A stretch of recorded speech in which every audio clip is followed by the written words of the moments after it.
Good evening friends, कैसे हैं आप लोग। आशा करता हूँ अच्छे होंगे। हम पढ़ रहे थे थिंक एंड ग्रो रिच, जिसके लेखक हैं नेपोलियन हिल। तो हमारा चौथा अध्याय समाप्त हो चुका था। चलिए शुरू करते हैं पांचवा अध्याय, जिसका शीर्षक है व्यक्तिगत अनुभव या अवलोकन। सभी उपलब्धियों का प्रारंभिक बिंदु। इसको लेखक ने क्या कहा है, सभी उपलब्धियों का प्रारंभिक बिंदु। अब इसमें जो सब हेडिंग है वो है धनवान होने की तरफ चौथा कदम। ये जो चौथा चरण है ये धनवान होने की तरफ। अब इसमें पढ़ेंगे। ज्ञान दो प्रकार के होते हैं, एक सामान्य है और दूसरा विशेष तरह का है। सामान्य ज्ञान कोई फर्क नहीं पड़ता कि यह कितनी बड़ी मात्रा या किस्म में हो सकता है। अब ये यहाँ पे कह रहे हैं, लेखक कह रहे हैं कि ज्ञान दो प्रकार का होता है, सामान्य और विशेष। जो सामान्य ज्ञान होता है इससे कोई फर्क नहीं पड़ता वो कितनी मात्रा या कितनी किस्म का हो सकता है। धन का संचय करने में इसका बहुत कम इस्तेमाल है। जो सामान्य ज्ञान है इसका बहुत कम इस्तेमाल होता है धन जमा करने में। सभ्यता में सामान्य ज्ञान के जितने भी कुल व्यवहारिक रूप ज्ञात हैं वे सब महान विश्वविद्यालयों के संकायों के पास हैं। अब यहाँ पे लेखक कह रहे हैं कि सभ्यता के सामान्य ज्ञान के जितने भी कुल व्यवहारिक रूप ज्ञात हैं, मतलब जितने भी नॉन फ्रेजेस हैं, उसके जितने भी ज्ञात स्वरूप हैं उसके, वो क्या हैं, वो सब महान विश्वविद्यालयों के संकायों के पास है। जितने भी विश्वविद्यालय हैं उन सब के पास वो उपलब्ध होगा, वो आपको वहाँ मिल जाएगा। अधिकतर प्रोफेसरों के पास धन बहुत कम या बिल्कुल भी नहीं है, और वहाँ जो प्रोफेसर हैं विश्वविद्यालय में अक्सर उनके पास क्या होता है, धन बिल्कुल भी नहीं होता, या तो बहुत कम होता है या तो बिल्कुल भी नहीं होता। तो वे ज्ञान के शिक्षण के विशेषज्ञ होते हैं, और वे ज्ञान के शिक्षण के विशेषज्ञ हैं वो लोग। लेकिन वे ज्ञान के संगठन का उपयोग के विशेषज्ञ नहीं होते। लेकिन वो किस चीज़ के विशेषज्ञ नहीं होते, ज्ञान के संगठन के या उसके उपयोग के विशेषज्ञ नहीं होते। ज्ञान धन को तब आकर्षित नहीं करेगा जब तक कि यह धन के संचय के निश्चित अंत तक कार्यवाही की व्यावहारिक योजनाओं के माध्यम से संगठित और समझदारी से निर्देशित नहीं होता। अब यहाँ पे लेकर कह रहे हैं कि ज्ञान धन को तब तक आकर्षित नहीं करता है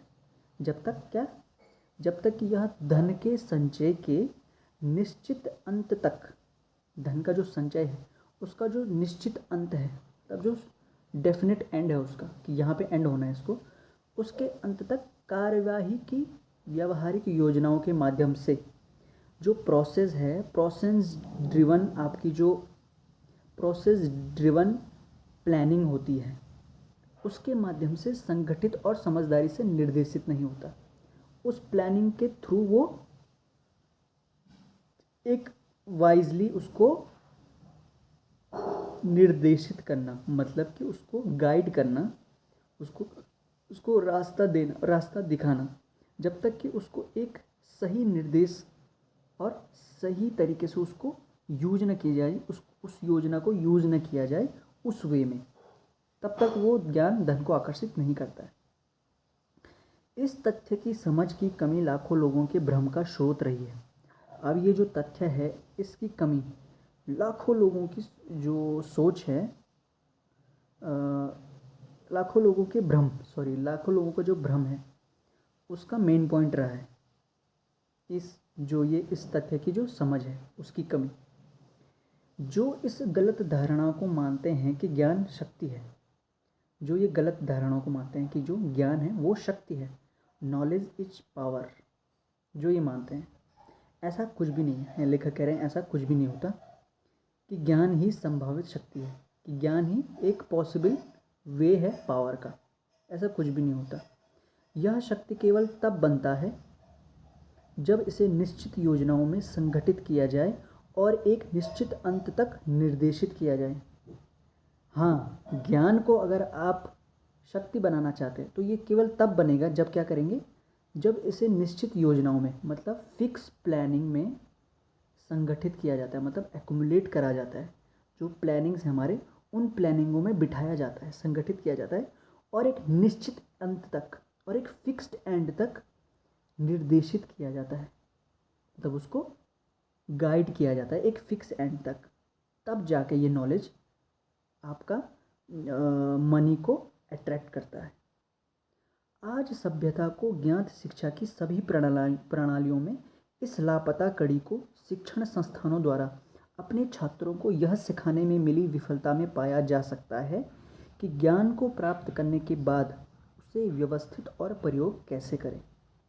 अब यहाँ पे लेखक क्या कह रहे हैं, आज सभ्यता को ज्ञात शिक्षा की सभी प्रणालियों में, आज जो है सभ्यता को, हमारी जो कल्चर चल रहा है हमारा, उसको ज्ञात शिक्षा की मतलब जितने भी नॉलेज, नॉन नॉलेज के प्रणाली, मतलब आपका जो पैटर्न चल रहा है पहले से, नॉन नॉलेज के जो पैटर्न चल रहे हैं, इस लापता कड़ी को, इस मतलब जिसको लापता मतलब ये आपकी खो चुकी है, इस कड़ी को शिक्षण संस्थानों द्वारा, जो आपके यूनिवर्सिटीज़ हैं, इनके द्वारा छात्रों को यह सिखाने में मिली विफलता में पाया जा सकता है। उनको सिखाए जाने वाली मिली विफलता मतलब उनको सिखा के जो विफलता मिल गई, सिखाया पहले तो उन्होंने, और उसके बाद जो विफलता मिली उसमें पाया जा सकता है कि ज्ञान को प्राप्त करने के बाद, जो ज्ञान है उसको प्राप्त करने के बाद उसे व्यवस्थित और प्रयोग कैसे करें। उसको क्या करें, व्यवस्थित मतलब उसको व्यवस्था में लाएं, उसको एक हैबिट में, एक पैटर्न में लाएं, आप एक व्यवस्था में उसको व्यवस्थित करें और उसके बाद आप उसको प्रयोग में लाएं, फिर उसका यूज़ करें आप पैसा कमाने के लिए। ये आपको जितनी भी आपकी नॉन नॉलेज की प्रणालियां हैं, जितने भी आपके कल्चरल कॉलेजेस चले आ रहे हैं, शिक्षा की प्रणालियां चली आ रही हैं, कहीं भी ये नहीं बताया जा रहा है। उनकी विफलता के कारण ही उनको, जो उनकी प्रणालियां हैं उनमें जब विफलता मिलती है तो उनके विफलता में इस चीज़ को पा सकते हैं आप, उस चीज़ को देखा जा सकता है। बहुत से लोग यह सोचने की गलती करते हैं कि चूंकि हेनरी फोर्ड की स्कूली शिक्षा बहुत थोड़ी थी, वह एक शिक्षित आदमी नहीं है। वे लोग जो यह गलती करते हैं वे हेनरी फोर्ड को नहीं जानते, नहीं वे एजुकेट का वास्तविक अर्थ समझते हैं। यहाँ पे लेखक कह रहे हैं कि बहुत से लोग यह सोचने की गलती करते हैं क्योंकि वो हेनरी फोर्ड को नहीं जानते और उनकी स्कूली शिक्षा बहुत थोड़ी थी, उनकी जो स्कूली शिक्षा थी हेनरी फोर्ड की बहुत थोड़ी थी। वह एक शिक्षित आदमी नहीं है और वो एक शिक्षित आदमी नहीं है बिल्कुल भी। वे लोग जो यह गलती करते हैं हेनरी फोर्ड को नहीं जानते, जो ये मानते हैं कि उनकी स्कूली शिक्षा बहुत कम है, वे पढ़ना लिखना नहीं जानते, वो अनपढ़ हैं, वे लोग वो हेनरी फोर्ड को बिल्कुल नहीं जानते। नहीं वे एजुकेट का वास्तविक अर्थ समझते हैं और नहीं वे क्या समझते हैं, एजुकेट मतलब शिक्षित व्यक्ति का वो वास्तविक अर्थ नहीं समझते। यह शब्द लैटिन शब्द को एडुको से लिया गया है। जो ये शिक्षित वर्ड है, ये जो एजुकेट वर्ड है, ये शब्द लैटिन से लिया गया है। लैटिन का शब्द एडुको से लिया गया है, जिसका अर्थ होता है बाहर लाना या भीतर से विकसित करना। इसका मतलब होता है, एडुको का मतलब, वो जो एजुकेट है, एजुकेट का मतलब होता है बाहर लाना या भीतर से विकसित करना, इसका अर्थ होता है। एक शिक्षित व्यक्ति जरूरी नहीं है कि वह हो जिसके पास बहुतायत में सामान्य या विशेष ज्ञान है। अब यहाँ पे लेकर कह रहे हैं कि एक शिक्षित व्यक्ति वो नहीं होता है जरूरी रूप से कि जिसके पास क्या हो, बहुतायत में सामान्य या विशेष ज्ञान हो। एक शिक्षित व्यक्ति वह होता है जिसने अपने मन के संकायों को इस तरह से विकसित किया है कि दूसरों के अधिकारों का उल्लंघन किए बिना वह जो कुछ भी चाहता है उसे या उसके समतुल्य को प्राप्त कर सकता है। तो यहाँ पे लेखक ने असली एजुकेटेड पर्सन का जो डिस्क्रिप्शन दिया है वो कैसे दिया है कि एक शिक्षित व्यक्ति वह है जिसने अपने मन के संकायों को, मतलब अपने मन के पैटर्न्स को, अपने मन की हैबिट्स को, अपने मन के विचारों को इस तरह से विकसित किया है कि दूसरों के अधिकारों का उल्लंघन किए बिना, मतलब जो दूसरे के अधिकार, नॉन अधिकार हैं, मतलब जो नियमित रूप से अधिकार उनके दिए गए हैं उनको, उनका उल्लंघन किए बिना जो कुछ भी वो चाहता है, जो कुछ भी उसके अंदर से है कि मैं ये चाहता हूँ, जो कुछ भी चाहता है उससे या उसके समतुल्य को प्राप्त कर सकता है। तो जो कुछ भी वो चाहता है या तो वो उसे या उसके समतुल्य को प्राप्त कर सकता है बिना किसी के अधिकारों का उल्लंघन किए बिना। इस तरह के व्यक्ति को लेखक क्या कहते हैं, शिक्षित व्यक्ति कहते हैं। हेनरी फोर्ड अच्छी तरह से इस परिभाषा के अर्थ के भीतर आते हैं। अब जो हेनरी फोर्ड हैं वो इस परिभाषा में बिल्कुल फिट बैठते हैं। प्रथम विश्व युद्ध के दौरान शिकागो के एक अखबार ने कुछ संपादकीय प्रकाशित किए जिसमें अन्य बयानों के बीच में हेनरी फोर्ड को एक अज्ञानी निराशावादी कहा गया। अब यहाँ पे लेखक कह रहे हैं कि प्रथम विश्व युद्ध के दौरान शिकागो के एक अखबार ने कुछ संपादकीय प्रकाशित किए। उनके मतलब एक न्यूज़पेपर आता है तो उसमें कुछ संपादक मतलब जैसे कुछ भी लेख आप वो करते हैं मतलब प्रकाशित करते हैं, तो कुछ लेख उन्होंने प्रकाशित किए जिसमें अन्य बयानों के बीच में हेनरी फोर्ड को एक अज्ञानी निराशावादी कहा गया। जिसमें कि एक लेख था और मतलब एक हेडिंग थी और उसके अंदर लिखा गया था कि हेनरी फोर्ड क्या है, एक अज्ञानी और निराशावादी हैं।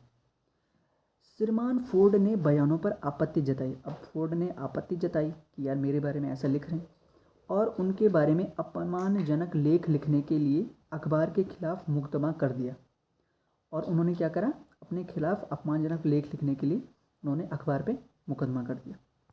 जब न्यायालय में मुकदमा चला तो अखबार के वकीलों ने श्रीमान फोर्ड के अज्ञानी होने की बात की प्रामाणिकता जूरी को साबित करने के प्रयोजन से उन्हें गवाह के कटघरे में बुलाया। अब जब उन्होंने मुकदमा करा तो जो अपोजिशन वाले थे उनके जो चाहते थे कि यार ये अपमानजनक और निराशाजनक है तो उनके खिलाफ जो मुकदमा कर रहे थे तो उन्होंने उनके खिलाफ क्या करा, अज्ञानी होने की बात को प्रमाणित करने के लिए उनको कटघरे में बुलाया। वकीलों ने श्रीमान फोर्ड से बहुत विविधता वाले सवाल पूछे। वकीलों ने उनसे अलग अलग तरीके के सवाल पूछे, बहुत सारे सवाल पूछे। सभी सवाल उनके अपने ही सबूत द्वारा ये साबित करने के इरादे से थे कि वे ऑटोमोबाइल के निर्माण से संबंधित काफ़ी विशेष ज्ञान के अधिकारी हो सकते हैं परंतु मुख्य रूप से अज्ञानी हैं। अब ये यहाँ पे क्या उनके साथ प्लानिंग करी गई, उनको फंसाया गया, मतलब कि बहुत सवाल उनसे पूछे गए और सभी सवालों में उनके अपने ही सबूत द्वारा, मतलब उनके जो अपना ही सबूत है, मतलब उनका जो अपना ही काम है उसके द्वारा ये साबित करने के इरादे से थे। अब उनको ये साबित करना था कि वे ऑटोमोबाइल के कार्य निर्माण से संबंधित काफ़ी विशेष ज्ञान के अधिकारी तो हैं, मतलब ऑटोमोबाइल से रिलेटेड उनको सारा ज्ञान है, नॉलेज है, सारा पूरा जो नॉलेज है, लेकिन मुख्य रूप से वो क्या है, अज्ञानी है। उनको ये साबित करना था। श्रीमान फोर्ड ने इस तरह के सवाल पूछे गए थे, श्रीमान फोर्ड से इस तरह के सवाल पूछे गए थे। अब यहाँ पे निम्नलिखित सवाल उनसे पूछे गए थे। पहला सवाल था बेनेडिक्ट अर्नोल्ड कौन था, ये सवाल पूछा गया उनसे। और 1776 के विद्रोह को दबाने के लिए ब्रिटिश ने कितने सैनिकों को अमेरिका भेजा था, ये उनका दूसरा सवाल था। आखिरी सवाल के जवाब में श्रीमान फोर्ड ने कहा, अब जो आखिरी सवाल उनसे पूछा गया था ये वाला, तो उनके जवाब में फोर्ड ने क्या उत्तर दिया कि मुझे ब्रिटिश द्वारा भेजे गए सैनिकों की सही संख्या तो पता नहीं है, लेकिन मैंने सुना है कि यह संख्या उन सैनिकों की तुलना में काफ़ी अधिक है जो कभी वापस लौटे थे। अब उन्होंने कहा कि एग्जैक्ट नंबर तो मुझे नहीं पता कि ब्रिटिश ने कितने यहाँ पे सैनिक भेजे हैं, लेकिन ये मैंने सुना है कि संख्या उन सैनिकों की तुलना में काफ़ी अधिक थी, उन सैनिकों की तुलना में काफ़ी अधिक थी जो कभी वापस लौटे थे। तो अंत में श्रीमान फोर्ड को पूछताछ की इस झड़ी से थक गए, वो उनको थकान लग गई और एक विशेष रूप से आक्रामक सवाल के जवाब में वे झुके, वकील की ओर उंगली से इशारा किया और कहा, यदि मैं वास्तव में इस बेवकूफ़ी वाले सवाल का जवाब या किसी भी अन्य सवाल का जो आप पूछ रहे हैं देना चाहूँ तो मैं आपको याद दिला दूँ, मेरी मेज़ पर बिजली के पुश बटनों की कतार है और सही बटन दबाकर मैं अपनी सहायता के लिए एक ऐसे आदमी को बुला सकता हूँ जो मेरे उस व्यवसाय से संबंधित मेरी इच्छा के किसी भी सवाल का जवाब दे सकता है जिसमें मैं अपने ज़्यादातर प्रयास लगा रहा हूँ। अब उन्होंने कहा कि यार अब तुम ऐसे बेवकूफ़ी भरे हुए सवाल पूछ रहे हो तो मैं आपको बता दूं कि मेरे टेबल पे जो है बहुत सारे बटन हैं, मैं किसी भी बटन को दबा के किसी अधिकारी को यहाँ बुला दूंगा और मेरे बदले का आंसर वो दे देगा। आपके जितने भी ये बेवकूफ़ी भरे सवाल हैं उन सब का आंसर वो दे देगा आपको, और जिससे कि मैं ज़्यादातर प्रयास लगा रहा हूँ, जिनके लिए मैं ज़्यादातर प्रयास कर रहा हूँ आपके आंसर देने के लिए, मेरे को इतने प्रयास करने की ज़रूरत नहीं है, उनका सिंपल सा कहना था। अब क्या आप कृपया मुझे बताएंगे कि सवालों के जवाब देने में सक्षम होने के उद्देश्य से मुझे सामान्य ज्ञान से अपने दिमाग को क्यों भरना चाहिए जबकि मेरे चारों ओर ऐसा आदमी है जो किसी भी ज्ञान की आपूर्ति कर सकते हैं। अब उन्होंने एक जूरी से सवाल पूछा वहाँ पे कि आप क्या मुझे बता सकते हैं कि सवालों के जवाब देने में सक्षम होने के उद्देश्य से मतलब सब वालों सवालों को जो जो भी आप पूछ रहे हो उसको मैं हूँ सक्षम हूँ उनका उत्तर देने में। और से मुझे सामान्य ज्ञान से अपने दिमाग को क्यों भरना चाहिए, मतलब जो नॉर्मल ज्ञान है, सामान्य ज्ञान है, उसको मेरे दिमाग में क्यों भरना चाहिए। आप इतने सवाल जो पूछ रहे हैं तो उससे यही रिलेट हो रहा है कि आप चाह रहे हैं कि मुझे सामान्य ज्ञान पूरी तरह से पता हो, जबकि मेरे चारों ओर ऐसे आदमी हैं, जबकि वो कह रहे हैं कि मेरे चारों ओर ऐसे आदमी भरे पड़े हैं सामान्य ज्ञान में जो टॉप लेवल के बंदे हैं और जो किसी भी ज्ञान की आपूर्ति कर सकते हैं, और जो किसी भी आपके जो बेवकूफ़ी भरे सवाल हैं, सामान्य ज्ञान से रिलेटेड सवाल हैं, उसका किसी भी लेवल के हर सवाल का जवाब दे सकते हैं। निश्चित रूप से उस उत्तर में अच्छा तर्क था। निश्चित रूप से यहाँ पे लेखक कह रहे हैं कि जो उन्होंने उत्तर दिया उसमें बहुत एक अच्छा तर्क छुपा हुआ था। उस सवाल ने वकील को चित्त कर दिया। अब वहाँ जो वकील थे उन्होंने वो मतलब सुन के ही चित्त हो गए वहाँ पे, उनके पास कोई आर्ग्यू रहा नहीं करने के लिए। अदालत में हर व्यक्ति को एहसास हुआ कि यह एक अज्ञानी नहीं बल्कि एक शिक्षित व्यक्ति का जवाब था। अब वहाँ पे अदालत में तो साबित हो ही गया, अब इतना अच्छा सा उन्होंने जवाब दिया तो कोई भी जानेगा यार ये बेवकूफ़ थोड़ी है, ये तो शिक्षित व्यक्ति का जवाब है। कोई भी शिक्षित आदमी जानता है कि ज़रूरत पड़ने पर उसे ज्ञान कहाँ से प्राप्त करना है। अब कोई भी नॉलेजेबल आदमी है उसको पता है कि यार उसको नॉलेज कहाँ से गेन करनी है, सोर्स उसको सारे पता होते हैं। कोई भी शिक्षित, अच्छा ठीक है ये हो गया आपका। और ज्ञान को निश्चित कार्य योजना में कैसे व्यवस्थित करना है और ज्ञान को यूज कैसे करना है अपने कार्य को अंजाम देने के लिए, उसको नॉलेजेबल एक शिक्षित व्यक्ति को ये बिल्कुल अच्छी तरह से पता होता है। अपने मास्टरमाइंड समूह की सहायता से हेनरी फोर्ड के आदेश पर उन्हें अमेरिका के सबसे धनी लोगों में से एक बनने में उन्हें सक्षम करने के लिए आवश्यक उनकी ज़रूरत का सारा विशेष ज्ञान उनके पास था। अब यहाँ पे लेकर कह रहे हैं कि यार जो भी उनका मास्टरमाइंड समूह था उसकी सहायता से हेनरी फोर्ड के आदेश पर उन्हें अमेरिका के सबसे धनी लोगों में एक बनने में उन सक्षम करने के लिए आवश्यक उनकी ज़रूरत का सारा ज्ञान उनके पास था। कि वो मतलब टॉप लेवल के जो अमीर लोग हैं उनमें आसानी से शुमार हो सकते थे, आसानी से घुल मिल सकते थे, उनके पास उतना नॉलेज था उनके पास। यह ज़रूरी नहीं था कि यह ज्ञान उनके अपने दिमाग में हो।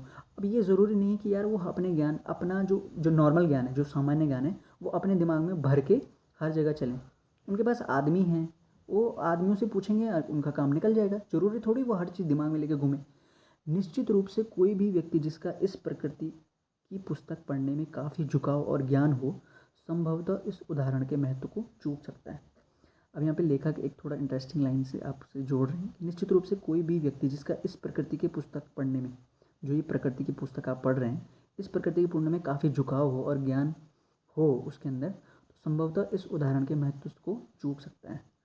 तो क्योंकि तो मैं आपको सामान्य ज्ञान ही दे रहा हूँ, लेकिन जो ये उदाहरण है ये थोड़ा टेढ़ा है, ये थोड़ा आपकी समझ में थोड़ा कम आस है, मतलब जो आप उम्मीद कर रहे हैं उससे थोड़ा अलग हो सकता है। तो thank you so much guys, आज के लिए इतना ही। आशा करता हूँ आज का सेशन आपको अच्छा लगा होगा। Thank you so much.